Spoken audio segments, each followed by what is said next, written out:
Singapore, just 1.5 degrees north of the equator. The bustling and vibrant Asian Garden City is the spectacular venue for the opening act of the 2014 Extreme Sailing Series. 21st century skyscrapers tower over the Marina Bay racetrack, just about perfect for the ultimate in stadium sailing.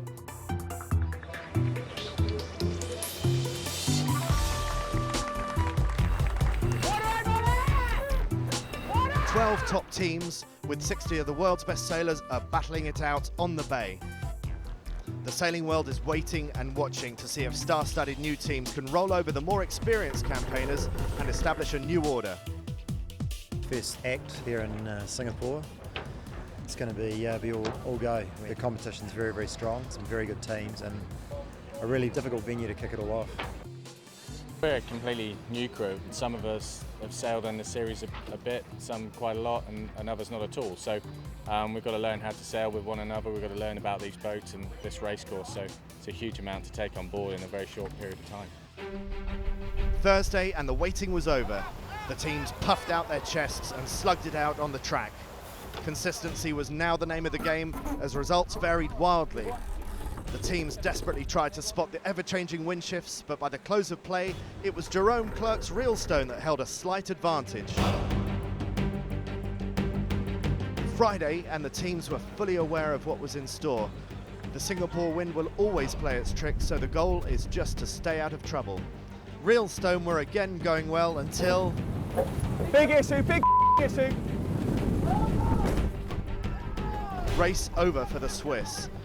Race committee from Reelstone. We will need a lift out of the water. Can you manage? Meanwhile, Alinghi began to show their hand, scoring well race by race, despite a heart-stopping moment. There Alinghi way up on their end, near capsize!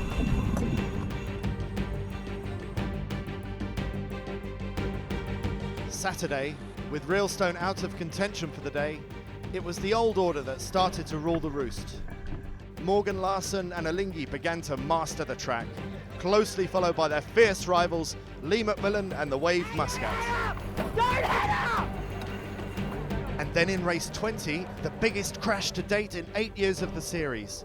There's going to be a collision, surely.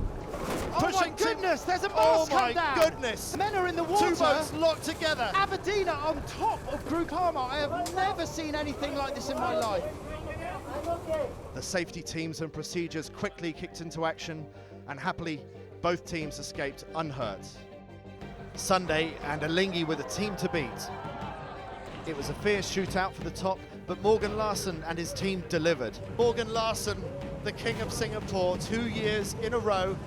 Behind Alinghi was an epic scrap for the podium finishes. The Wave Muscat got a well-deserved second place, while a costly penalty in the final race for Emirates Team New Zealand saw Jerome Clerk's Reelstone clinch third place. Singapore really has lived up to all the hype and expectation. The race action has been enthralling and dramatic. We do it all again next month in Muscat. Be sure to join us soon.